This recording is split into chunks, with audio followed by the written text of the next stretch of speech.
Hello my dear students, আজকে আমি তোমাদের ভিডিওতে ক্লাস 10-এর ইতিহাস নিয়ে আলোচনা করব। ক্লাস 10-এর অষ্টম অধ্যায় আছে, 8টা অধ্যায় আছে, তার মধ্যে আমি আজকে দ্বিতীয় অধ্যায় নিয়ে আলোচনা করছি। দ্বিতীয় অধ্যায়ের নাম হলো সংস্কার, সংস্কারের বৈশিষ্ট্য এবং সংস্কারের পর্যালোচনা। এই অধ্যায়ে 19 শতকে বাংলার কিছু সাময়িক পত্রপত্রিকা, সংবাদপত্র এবং সাহিত্য সম্পর্কে আলোচনা করব। কেন আলোচনা করব? সাময়িক পত্রপত্রিকাতে, সংবাদপত্রে এবং তোমার সাহিত্যে বাংলার সমাজ সম্পর্কে, বাংলার সাহিত্য সম্পর্কে, মানুষের জীবন সম্পর্কে আলোচনা করা হয়েছে। আমরা এই অধ্যায়ে বাংলা তথা ভারতবর্ষের যে ইতিহাস, সেই ইতিহাসে 19 শতকে যে ইতিহাস, সেই 19 শতকের ইতিহাস একটা নতুন অধ্যায় সৃষ্টি করেছে, একটা সৃষ্টিশীল অধ্যায় সৃষ্টি করেছে। 1757 সালে পলাশীর যুদ্ধের পর বাংলাতে একটা ব্যাপক পরিবর্তন আসে। বাংলার সাহিত্য জগতে, বাংলার সমাজ জগতে, বাংলার ধর্ম জগতে, বাংলার সংস্কৃতি জগতে একটা বিরাট পরিবর্তন আসে। তার কারণ 1757 পর ভারতের, বাংলা তথা ভারতের স্বাধীনতার সূর্য অস্তমিত হয়, ভারত পরাধীন হয়। সেই সময় থেকে তোমার ইংরেজদের যে ইংরেজি শিক্ষা, পাশ্চাত্য শিক্ষা, সেই শিক্ষার প্রভাব বাংলার সমাজে তথা ভারতের সমাজে পড়ে। তাই বাংলার সমাজ, ইতিহাস, বাংলার দর্শন, শিক্ষা, সংস্কৃতি, রাষ্ট্রীয় জীবন প্রভৃতি ক্ষেত্রে ব্যাপক পরিবর্তন শুরু হয় এবং সেই পরিবর্তনটা গোটা ভারতবর্ষে ছড়িয়ে পড়ে। তাই এই সময়ের ইতিহাসকে আমরা নতুন জাগরণের ইতিহাস বলবো। বাংলার নতুন জাগরণ শুরু হয় এবং তার পাশাপাশি বাংলার মানুষের মনের মধ্যে যে নতুন জাগরণ চেতনা সৃষ্টি হয়, তার প্রভাব গোটা ভারতবর্ষে পড়ে। অষ্টাদশ শতক মানে হলো তোমার 1700 সাল থেকে 1799 সাল। এই শতকটাকে আমরা বলি যে বাংলার অন্ধকারময় যুগ। বাংলার মানুষের মধ্যে সামাজিক কুসংস্কার, সামাজিক কুপ্রথা ব্যাপকভাবে দেখা দেয় এবং ছিল। তো নতুন করে যে জাগরণ পলাশীর যুদ্ধের পর শুরু হয়, তার ফলে বাংলার মানুষের মধ্যে যে কুসংস্কার, বাংলার মানুষের মধ্যে যে কুপ্রথা প্রচলিত ছিল সমাজ ব্যবস্থাতে, তার ব্যাপক পরিবর্তন ঘটে।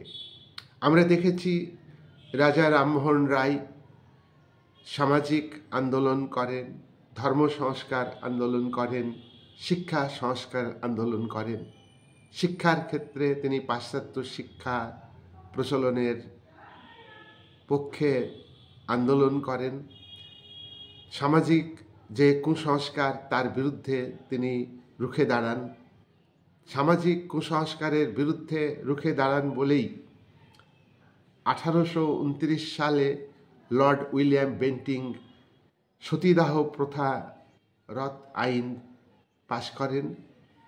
আইনগতভাবে সতীদাহ প্রথা এই সময় থেকে বন্ধ হয় এবং এই যে কুসংস্কারের বিরুদ্ধে আন্দোলন, তার বিপক্ষে বাংলার মানুষের শিক্ষিত সমাজের মধ্যে একটা অংশ এই সংস্কারকে মেনে নেননি।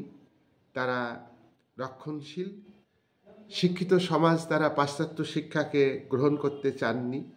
যাই হোক, আমরা দেখব যে সতীদাহ প্রথা আইন পাশ হলো, তারপর 1856 সালে বিধবা বিবাহ আইন পাশ করলো ইংরেজ ইস্ট ইন্ডিয়া কোম্পানি সরকার। এই সমস্ত সামাজিক কুসংস্কারের বিরুদ্ধে দুটো আইন খুবই গুরুত্বপূর্ণ। এছাড়াও বাল্য বিবাহ প্রথা, বহু বিবাহ প্রথা, বার্ধক্য,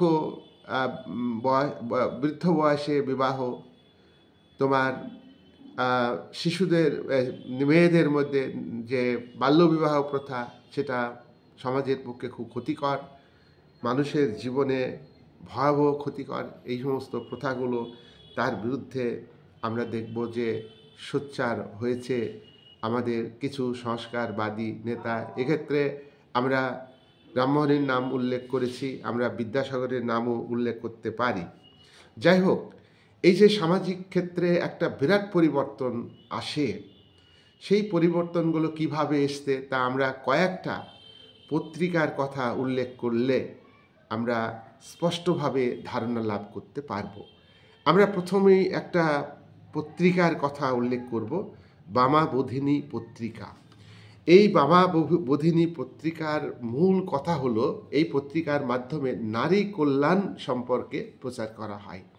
নারীদের যে অবহেলা করা হয় এবং তোমার এখানে বিভিন্ন বঙ্গ মহিলা লেখা বেড়ায়, তোমার বের হয় তোমার অবলা বান্ধব, বামা বোধিনী, বঙ্গবাসিনী, সাবিত্রী, এদের বিষয় সম্পর্কে এই তোমার বামা বোধিনী পত্রিকা আলোচনা করে।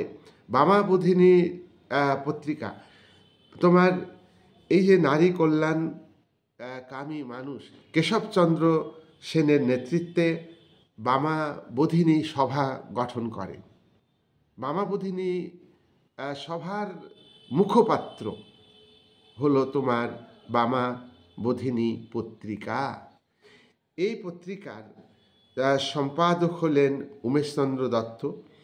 এই পত্রিকাতে মেয়েদের স্বাধীনতা, মেয়েদের উপরে যে অত্যাচার হয়, মেয়েদের বঞ্চিত রাখা হয়েছে, পুরুষ শাসিত সমাজে মেয়েদের কারাগারে, পুরুষের নিয়ন্ত্রণে কারাগারের মতো আটকে রাখা হয়, সে সমস্ত কথা এই বামা বোধিনী পত্রিকাতে উল্লেখ করেন। এই পত্রিকার যে কয়েকটা বিষয়ে এই পত্রিকা বিশেষ ভূমিকা পালন করেছে, তার এক নম্বর বিষয় হলো যে বামা বোধিনী পত্রিকার প্রথম সংখ্যাতেই স্ত্রী শিক্ষার উপরে গুরুত্ব দেওয়া হয়।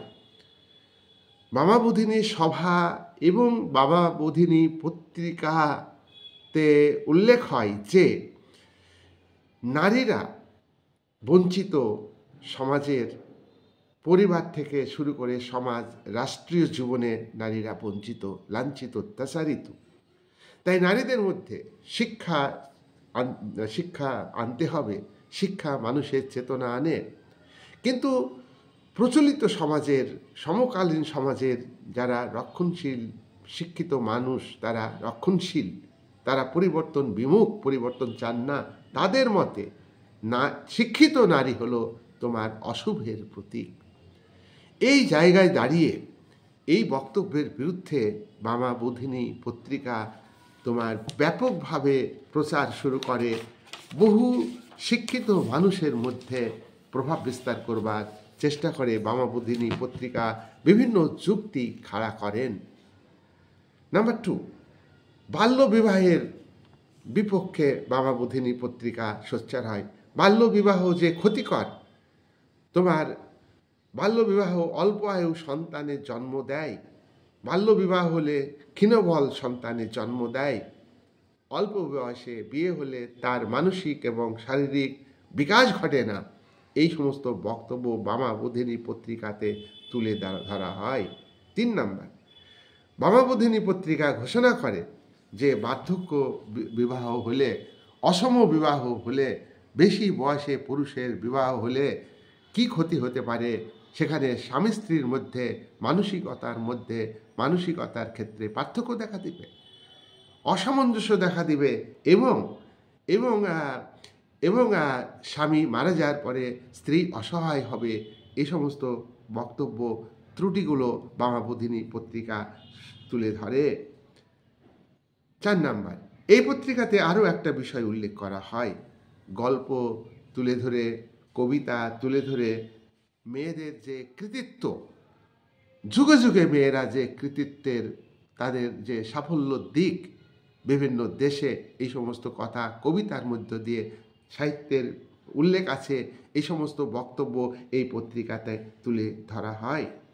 যাই হোক, 1863 সালে এই যে বামাবোধিনী সভা তৈরি হয়, এবং 1863 সাল থেকেই বামাবোধিনী পত্রিকা এই বামাবোধিনী সভার মুখপাত্র হিসাবে নারী কল্যাণের জন্য যে উদ্যোগ গ্রহণ করে, সেটা কিন্তু বাংলার ইতিহাসে, বাংলার নারী সমাজের ক্ষেত্রে এবং বাংলার সামগ্রিক সমাজের ক্ষেত্রে বিরাট ভূমিকা রাখে, এবং এটা গোটা ভারতবর্ষে প্রভাব ফেলে।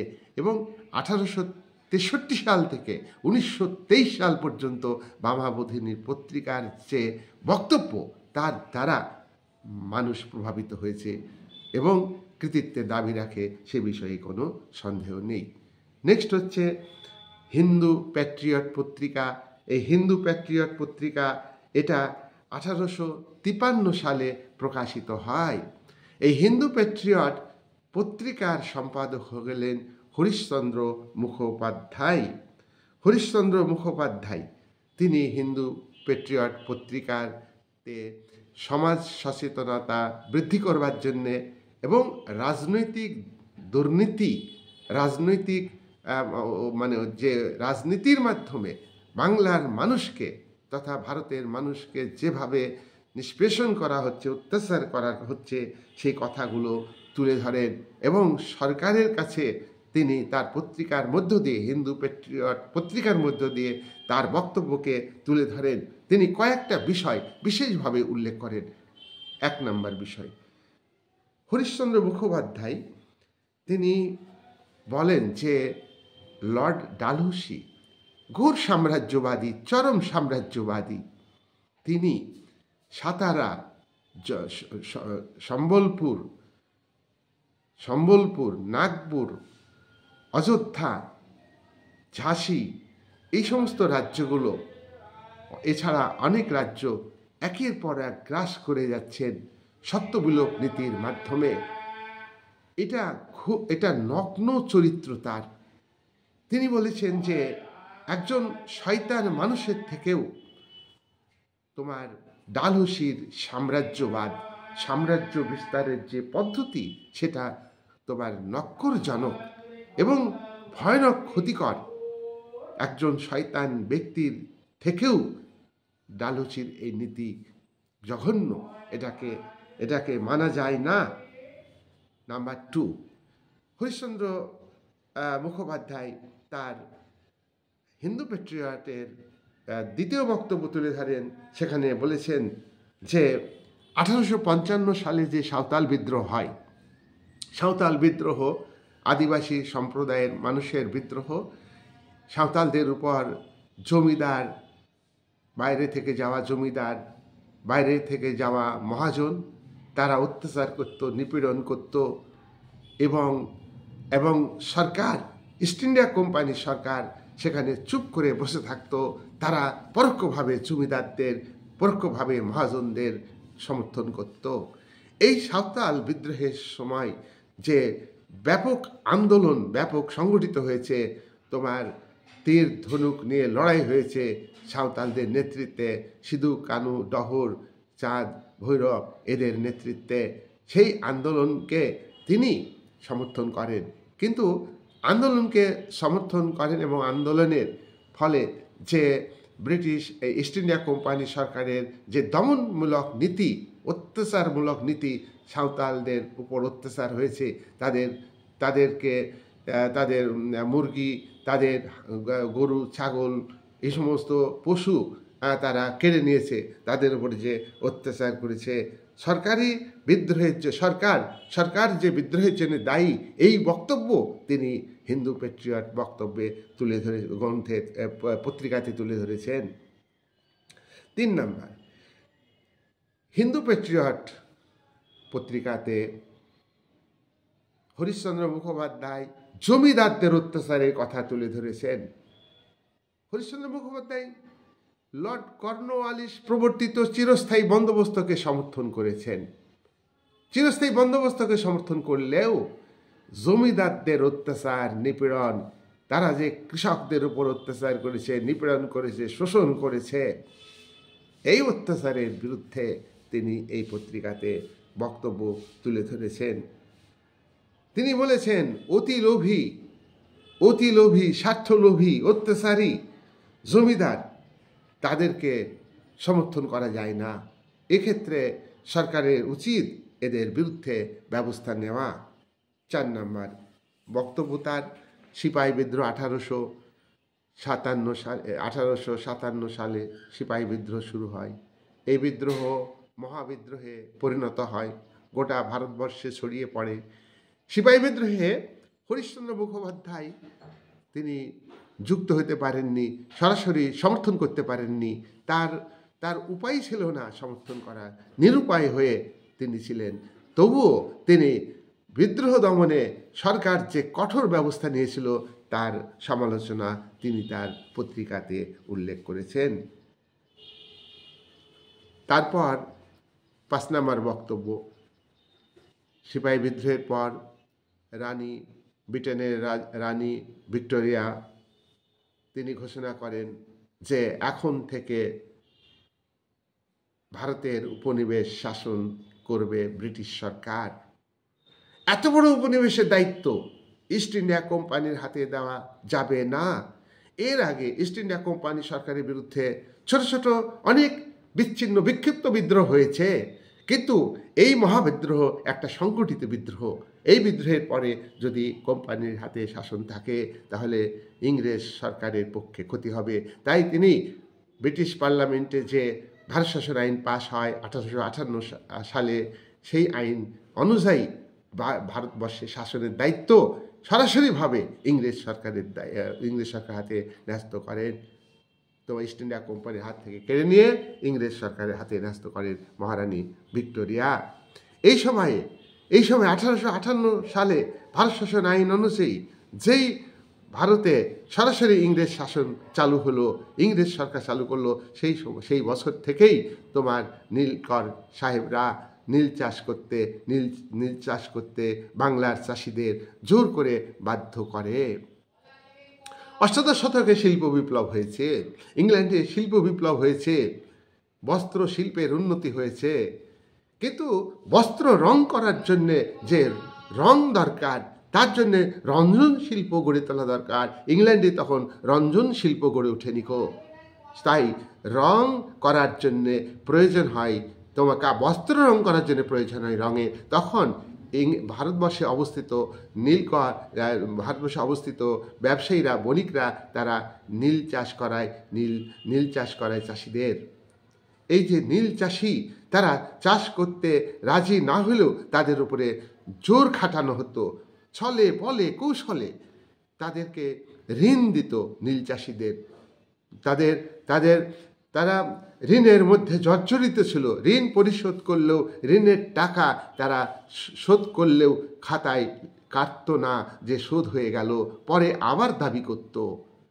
নীল চাষ করে নীলের জমি, বেশি জমিকে কম জমিতে পরিণত করত, মাপে তোমার দুর্নীতি করত, ঠকাতো। এইভাবে নীল চাষিদের যে অত্যাচার, সেই কথা তোমার হরিশ্চন্দ্র মুখোপাধ্যায় এই হিন্দু পেট্রিয়ট গ্রন্থে উল্লেখ করেছেন। তিনি নীল চাষিদের উপর যে অত্যাচার নীলকর সাহেবরা করেছেন তার প্রতিবাদ করেছেন তার পত্রিকাতে। তার ফলে ইংরেজ সরকার ইন্ডিগো কমিশন তৈরি করেছে 1860 সালে। সেই তার ফলে তাতে বলা হয়েছে, সরকারি আইন পাশ হয়েছে, ইন্ডিগো কমিশন তৈরি হয়েছে। এই আইনে বলা হয়েছে, ইন্ডিগো কমিশন বলেছে নীল চাষ করবে কি করবে না এটা নীল চাষিদের ব্যাপার, তার ইচ্ছার উপর নির্ভর করে। এবার আমরা দেখেছি নীলকর সাহেবদের এত অত্যাচার করেছে যে তাদেরকে প্রহার করেছে, নীলকুঠিতে ধরে নিয়ে এসছে, তাদেরকে মারতে মারতে মেরে ফেলেছে। এই যে অত্যাচারের কথা হিন্দু প্যাট্রিয়টে তোমার হরিশ্চন্দ্র মুখোপাধ্যায় তুলে ধরেছে। এইবার আমরা 3 নম্বর যে পত্রিকা, সেই পত্রিকার কথা বলবো, হুতম প্যাঁচার নকশা। হুতম প্যাঁচার নকশা এই পত্রিকা কালীপ্রসন্ন সিং প্রকাশ করেন। এই পত্রিকাতে কলকাতার বাবু কালচারের কথা তিনি তুলে ধরেছেন। সমকালীন ভদ্রলোক বাবু কালচার, যারা বাবু নামে পরিচিত, তাদের যে ব্যবহার, তাদের যে আভিজাত্যের কথা, তাদের যে অহংকার, সেই অহংকারের কথা তুলে ধরেছেন। কালীপ্রসন্ন সিং 1840 সালে জন্মগ্রহণ করেন এবং 1870 সালে মারা যান। মাত্র 30 বছর বয়সে তিনি একটা তার হুতুম প্যাঁচার নকশা পত্রিকাতে ব্যাপক আলোড়নকারী ঘটনার কথা তুলে ধরেছেন। তিনি পাদ্রী সাহেবদের কথা তুলে ধরেছেন, কবিদের কথা তুলে ধরেছেন, ফোঁটা তিলক কাটা বৈষ্ণবদের কথা তুলে ধরেছেন, কেরানিদের কথা, দুর্গোৎসবের কথা তুলে ধরেছেন, তোমার শেরি শ্যাম্পানের মজলিসের কথা তুলে ধরেছেন ইত্যাদি। বাংলার যে চিত্র, বাংলা তথা বিশেষ করে কলকাতার যে চিত্র, বাবুদের বক্তব্য, বাবুদের আচার আচরণ, সেইগুলো তিনি ব্যঙ্গভাবে তিনি তুলে ধরেছেন। তাই তিনি খুবই স্মরণীয়, তিনি স্মরণীয়। হুতুম প্যাঁচার নকশা, তাহলে এখানে তিনি সাধারণ মানুষের এই যে সিপাহী বিদ্রোহের পরে সাধারণ মানুষের যে জীবন, কষ্টের জীবন, সামাজিক ক্ষেত্রে তাদের যে অবহেলা, সমকালীন সমাজের যে দুর্নীতি, সমকালীন সমাজের ভদ্রলোকদের শঠতা, কপটতা, ভণ্ডামি, তার বিরুদ্ধে তিনি সোচ্চার হয়েছেন। নেক্সট হচ্ছে নীলদর্পণ নাটক। নীলদর্পণ নাটক এটা রচনা করেন কে? দীনবন্ধু মিত্র। নীলদর্পণ নাটক এটা নীলকর সাহেবদের, নীল চাষিদের উপরে যে অত্যাচার করতেন, নীলকর সাহেবরা তাদের উপরে নিপীড়ন করতেন, নীল চাষে বাধ্য করতেন, তার কথা নীলদর্পণ নাটকে তুলে ধরেছেন। সমাজে নীল চাষিদের অবস্থা কেমন ছিল সে কথা তিনি তুলে ধরেছেন। নীলকর সাহেবরা ইংল্যান্ডের শিল্পজাত দ্রব্যের রং করবার জন্যে, বস্ত্র রং করবার জন্য যে নীল চাষ খুবই চাহিদা বেড়েছিল, তাই বাংলার জমি উপযুক্ত নীল চাষ করার পক্ষে, তাই তিনি নীল চাষিদের, নীলকর সাহেবরা অগ্রিম দাদন দিয়ে, টাকা অগ্রিম ধার দিয়ে তাদেরকে করতো, তাদেরকে নীল চাষ, তারা চাষিরা নীল চাষ না করলে তাদের গরু, ছাগল, মুরগি সব জোর করে ধরে নিয়ে যেত, এমনকি স্ত্রী কন্যাকেও জোর করে ধরে নিয়ে যেত নীলকর সাহেবরা। এহেন যে অত্যাচার নীল চাষিরা করেছে, তারা যে হত্যা করেছে কৃষকদের, সাধারণ নিরীহ সরল সাদাসিধে মানুষের নীল চাষ করতে বাধ্য করেছে, এই সমস্ত অত্যাচারের কথা তোমার তুলে ধরেছেন নীলদর্পণ নাটকে দীনবন্ধু মিত্র। এটা একটা মিরর, নীলকর সাহেবদের অত্যাচার, গ্রামের সাধারণ মানুষ, পুরুষ নারী, তাদের উপরে যে অত্যাচার, মরার উপরে খাড়া চাপিয়ে দিয়েছে তারা, সেই অত্যাচারের কথা নাটকের মধ্য দিয়ে প্রকাশ করেছেন। এবং এই নাটক 1860 সালে প্রথম ঢাকাতে মঞ্চস্থ হয়েছে। কলকাতাতে 1862 সালে থিয়েটার হলে এই নাটক মঞ্চস্থ হয়েছে। গ্রাম বাংলাতে বহু নাটক মঞ্চস্থ হয়েছে, নাটক হয়েছে, অভিনয় হয়েছে, যার ফলে সাধারণ মানুষের উপর নীলকর সাহেবরা যেভাবে অত্যাচার করতেন, যেভাবে নারীকে অসম্মান করতেন, সমস্ত নীল দর্পণ নাটকে তুলে ধরেছেন দীনবন্ধু মিত্র। এটা বাংলায় লেখা, তাই সাহেবদের বোঝানোর জন্যে মধুসূদন দত্ত এই বাংলা নাটকটাকে ইংরাজিতে অনুবাদ করেন মাইকেল মধুসূদন দত্ত। মাইকেল মধুসূদন দত্তের এই কাজটাকে সমর্থন করেন কে? ধর্মযাজক, ইংরেজ ধর্মযাজক, খ্রিস্টান ধর্মযাজক পাদ্রী লং সাহেব। সিটি কলেজের তিনি সেন্ট পল স্কুলের অধ্যক্ষ এবং ধর্মযাজক হয়েও, ইংরেজ ধর্মযাজক হয়েও তিনি প্রতিক্রিয়া দেন।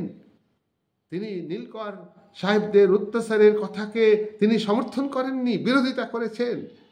তিনি নীল দর্পণ নাটককে মাইকেল মধুসূদন দত্ত যখন ইংরাজিতে অনুবাদ করেন এবং তাকে সাপোর্ট করেছেন, সেই জন্য তোমার সরকারের পক্ষ থেকে তাকে ক্ষুব্ধ হন, তার বিরুদ্ধে মামলা হয়, পাদ্রী লং সাহেবের বিরুদ্ধে মামলা হয়, মানহানির মামলা হয়। এই মামলাতে পাদ্রী লং সাহেবের 1000 টাকা জরিমানা হয় এবং 1 বছর কারাদণ্ড হয়, তাকে জেল খাটতে হয়েছে। এইবার আমি সর্বশেষে আর একটা পত্রিকার কথা বলবো।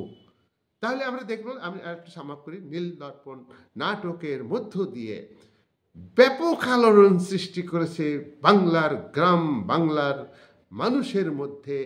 নদিয়া, মুর্শিদাবাদ, উত্তর চব্বিশ পরগনা, পাবনা, এই সমস্ত জেলাগুলিতে, মালদহ, ব্যাপক প্রভাব বিস্তার করেছে এবং আলোড়ন সৃষ্টি করেছে বাংলার সমাজে, এবং যা পরবর্তীকালে গোটা ভারতবর্ষের মানুষের মধ্যে একটা আলোড়ন সৃষ্টি করেছে এই নীল দর্পণ নাটকের কথা। নেক্সট কথা, গ্রাম বার্তা প্রকাশিকা। গ্রাম বার্তা প্রকাশিকা এটা একটা পত্রিকা। এই পত্রিকাও একটা গুরুত্বপূর্ণ।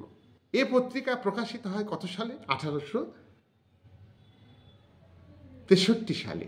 1863 সালে গ্রাম বার্তা পত্রিকা, গ্রাম বার্তা প্রকাশিকা, পত্রিকার নাম হচ্ছে গ্রাম বার্তা প্রকাশিকা। এই পত্রিকাটা মাসে একটা করে প্রকাশ হতো প্রথমে, তারপর 15 দিন পর পর একটা করে পত্রিকা প্রকাশ হতে লাগলো। এই পত্রিকাটা তারপর সপ্তাহে একটা করে প্রকাশ হতে লাগলো, মাসে একটা, তারপরে 15টা। একপাক্ষিক বলা হয়, বইতে এইভাবে লেখা আছে দেখবে। আর তারপরে হচ্ছে সাপ্তাহিক পত্রিকা। তাহলে এটা মাসিক পত্রিকা প্রথমে, তারপরে একপাক্ষিক পত্রিকা 15 দিন পর প্রকাশিত হয়, তারপরে সপ্তাহে একটা বা সাপ্তাহিক পত্রিকাতে পরিণত হয়। এই পত্রিকা সম্পাদককে, এই পত্রিকা কে লিখেছেন? হরিনাথ মজুমদার। এই হরিনাথ মজুমদারকে কাঙাল হরিনাথ বলা হতো। কেন বলা হতো? ছোট্টবেলায় মাতৃহীন পিতৃহীন এই হরিচাঁদ যৌবনে অতি কষ্টে জীবনযাপন করেন, অনেক দারিদ্রতা, অনেক সমস্যা জর্জরিত জীবন। এর মধ্যে তিনি গ্রামীণ সংবাদ, গ্রাম বার্তা প্রকাশিকা হচ্ছে গ্রামাঞ্চলের পত্রিকা, গ্রামীণ পত্রিকা। এই পত্রিকার মধ্য দিয়ে জমিদারের অত্যাচারের কাহিনী তুলে ধরেছেন। জমিদাররা অত্যাচার করতেন কৃষকদের উপর, এবং এটা হচ্ছে প্রথম পত্রিকা, যে পত্রিকা জমিদারদের বিরুদ্ধে রুখে দাঁড়িয়েছেন এবং তাকে দমন করার জন্য গুন্ডা বদমাইশ লোককে লাগিয়ে তাকে হত্যা করার চেষ্টা করা হয়। তাতে ব্যর্থ হয়েছে জমিদাররা এবং কোম্পানি সরকার। তখন ব্রিটিশ সরকার চলে এসছে 1863। তখন ইংরেজ, সবই ব্রিটিশ সরকার, কিন্তু কোম্পানির হাতে দায়িত্ব ছিল, এবারে ইংরেজ সরকারের হাতে দায়িত্ব চলে এসেছে। এখানে খেয়াল রাখবে, 100 বছর কোম্পানির হাতে ক্ষমতা ছিল, আর পরে যে 90 বছর, 1858 থেকে 1947, এই যে 90 বছর, এটা ইংরেজ সরকার সরাসরিভাবে শাসন করেছে। আর প্রথম 100 বছর ইস্ট ইন্ডিয়া কোম্পানির মাধ্যমে ইংরেজ সরকার ভারতকে শাসন করেছে, শোষণ করেছে, অত্যাচার করেছে। তো জমিদারদের অত্যাচারের কাহিনী আমরা দেখব গ্রাম বার্তা প্রকাশিকা পত্রিকাতে। হরিচাঁদ বলছি, তোমার হরিনাথ মজুমদার, হরিচাঁদের কথা আছে, আমরা পরে আলোচনা করব। হরিনাথ মজুমদার উল্লেখ করেছেন, তিনি এই পত্রিকার সম্পাদক। তিনি অবশ্য জমিদারি প্রথা উচ্ছেদের কথা বলেননি। জমিদারি প্রথা উচ্ছেদ করতে হবে এই স্লোগান তিনি দেননি, এই বক্তব্য তিনি পত্রিকাতে উল্লেখ করেননি। তিনি জমিদারকে মায়ের সঙ্গে তুলনা করেছেন। জমিদার প্রজাদের মায়ের মতো শিশুকে শাসন করার জন্যে দু একটা আঘাত করে, মারে, আবার ভালোবাসে। তাই জমিদারদের বিরুদ্ধে, সেই জমিদারদের বিরুদ্ধে মানে প্রতিবাদ করেছেন ঠিকই, কিন্তু কৃষক কিন্তু জমিদারি ব্যবস্থার উচ্ছেদের জন্য লড়াই করবে না। এবং জমিদার যদি সামান্য অত্যাচার করে, সামান্য কিছু, তাহলে বুঝতে হবে যে মা যেমন শিশুকে তোমার আঘাত করে, ঠিক জমিদারও কৃষকদের আঘাত করেছে। যাই হোক, তিনি দেখো, যখন পাবনাতে কৃষক বিদ্রোহ হচ্ছে, সেই বিদ্রোহে অন্যান্য পত্রিকা তোমার নীরব ছিল। কৃষকদের বিদ্রোহ জমিদারদের বিরুদ্ধে, সরকারের বিরুদ্ধে বিদ্রোহ, সেখানে সব পত্রিকা নীরব। কিন্তু এই হরিনাথ মজুমদারের যে পত্রিকা, গ্রাম বার্তা প্রকাশিকা পত্রিকা, এ কিন্তু চুপ করে থাকেনি। জমিদারদের এগেনস্টে বলেছে, অত্যাচার অনাচারের বিরুদ্ধে বলেছে। যখন পাবনা বিদ্রোহের সময় ম্যাজিস্ট্রেট গ্রামে গিয়ে এক বৃদ্ধ মহিলার দুগ্ধবতী গাভী জোর করে নিয়ে এসেছে নিচে, তখন হরিনাথ মজুমদার তার পত্রিকাতে উল্লেখ করেছেন যে মিস্টার হামফ্রি ইনি গরুচোর, এবং পত্রিকাতে বলেছেন গরুচোর ম্যাজিস্ট্রেট, শিরোনামে লিখেছেন, পত্রিকার হেডলাইনে লিখেছেন গরুচোর ম্যাজিস্ট্রেট। তাহলে এখানে ম্যাজিস্ট্রেটকে মিস্টার হামফ্রি, তার এগেইনস্টে বলা, খুব সত্য কথা কিন্তু। এবং হামফ্রি তাকে শাস্তির জন্য উদ্যোগ নিয়ে হামফ্রি ব্যর্থ হয়েছে। কত বড় সাহস থাকলে, হরিনাথের কত বড় সাহস থাকলে তিনি ম্যাজিস্ট্রেটের এগেইনস্টে বলেন, এটা একটা বিরাট ট্যালেন্ট কিন্তু তার। কাঙাল হরিনাথ, দরিদ্র হরিনাথ, অবহেলিত হরিনাথ, তিনি জমিদারদের শোষণ, অত্যাচার, মহাজনদের সুদ নেওয়া, শোষণ এবং লাঠিয়ালদের যে বক্তব্য, সেই সমস্ত অত্যাচারের কথা, লাঠিয়ালদের সেই সমস্ত কথা তিনি তুলে ধরেছেন, অত্যাচারের কথা। এই কথা স্বীকার করেছেন হরিনাথের যে জীবনীকা, তার জীবন সম্পর্কে লিখেছেন জলধর সেন বলছেন যে হরিনাথের বক্তব্যের ফলে জমিদারদের অত্যাচার কমে গিয়েছিল, মহাজনদের সুদ নেওয়া, শোষণ করার যে প্রক্রিয়া অনেকটা কমেছিল, লাঠিয়ালদের যে অত্যাচার সাধারণ মানুষের উপর, কৃষকদের উপর, সেই অত্যাচার অনেকটা কমেছিল। আর কি হয়েছিল? আর হয়েছিল যে গ্রাম অঞ্চলে নীল নদীর জল নিকাশি যে ব্যবস্থা, মানুষের জলের যে কষ্ট, সে কথা এই পত্রিকাতে উল্লেখ করেছিলেন হরিচাঁদ। এবং কিছুটা হলো সমস্যার সমাধান হয়েছে, ডাক পুলিশ বিভাগের সংস্কার হয়েছে। ডাক এবং পুলিশ বিভাগের যে সংস্কার করার জন্য যে দাবি, বক্তব্য বিভিন্ন জনের, সুশিক্ষিত মানুষের, সেই বক্তব্যের কথা তার পত্রিকাতে উল্লেখ ছিল, যার ফলে কিছুটা হলেও মানুষ ফল পেয়েছে। মানি অর্ডার করা, সে কথাও তার পত্রিকাতে প্রকাশিত হচ্ছে। এগুলো হরিনাথ মজুমদার বলেননি, এ কথা বলেছেন তার পরবর্তীকালে অন্য একজন ব্যক্তি, জলধর সেন। অতএব এই কথার মধ্যে অনেক গুরুত্ব আছে। লালন ফকিরের গান প্রথম তার পত্রিকাতে উল্লেখ হয়। লালন ফকিরের গান ডাকঘরে মানি অর্ডার পলিসি তার পত্রিকাতে উল্লেখ হয়। যাই হোক, আমরা দেখলাম, শর্ট করব, আমরা দেখলাম কতগুলো পত্রিকা তোমার বাংলা তথা ভারতের ইতিহাসে তোমার বিরাট জাগরণের কথা, সমাজ সম্পর্কে জাগরণের কথা তুলে ধরেছেন। মামা বোধিনী পত্রিকাতে আমরা দেখেছি নারী কল্যাণের কথা, নারী সমাজকে শিক্ষা থেকে বঞ্চিত রাখা হয়েছে, এটা অন্যায় অবিচার। বাল্য বিবাহ এটা অন্যায় অবিচার, বার্ধক্য বিবাহ অন্যায় অবিচার। জোরের সঙ্গে স্ত্রী স্বাধীনতা, স্ত্রী শিক্ষা উপর জোর দিয়েছেন বামা বোধিনী পত্রিকার। আর হিন্দু পেট্রিয়ট পত্রিকায় আমরা দেখেছি যে জমিদারদের অত্যাচার, নীলকর সাহেবদের অত্যাচারের বিরুদ্ধে রুখে দাঁড়িয়েছেন হরিশ্চন্দ্র মুখোপাধ্যায়। আর আমরা দেখেছি হুতুম প্যাচার নকশা, সেখানে দেখেছি যে কলকাতার যে বাবু কালচার, তাদের যে ভণ্ডামি, তাদের যে ব্যভিচার অনাচার, তাদের যে লাইফস্টাইল কতটা খারাপ, সেই কথা তিনি তুলে ধরেছেন। তিলকধারী ব্রাহ্ম বৈষ্ণব দুর্গোৎসব, সমাজ জীবনের যে দুর্নীতি, সমাজ জীবনে যে কঠোরতা, শিক্ষিত মানুষের যে ভণ্ডামি, ভদ্রলোকের নামে যে অভদ্রতা করা, ভণ্ডামি করা, এই সমস্ত কথা আমরা হুতুম প্যাচার নকশা, যার সম্পাদক হচ্ছেন কালীপ্রসন্ন সিংহ, নীলদর্পণ নাটকে বাংলার কৃষকদের উপর নীলকর সাহেবদের যে অত্যাচার, নিপীড়ন, হত্যা, সেই বর্ণনা তুলে ধরেছেন। আর গ্রাম বার্তা প্রকাশিকা পত্রিকাতে তোমার হরিনাথ মজুমদার যে জমিদারদের অত্যাচার, তোমার লাঠিয়ালদের যে অত্যাচার, এই সমস্ত কথা তিনি তুলে ধরেছেন এই পত্রিকার মধ্য দিয়ে। ইংরেজ সরকারের বিরুদ্ধেও এই পত্রিকা তুলে ধরেছে। 1863 সালে এই পত্রিকা প্রকাশিত হয়েছে।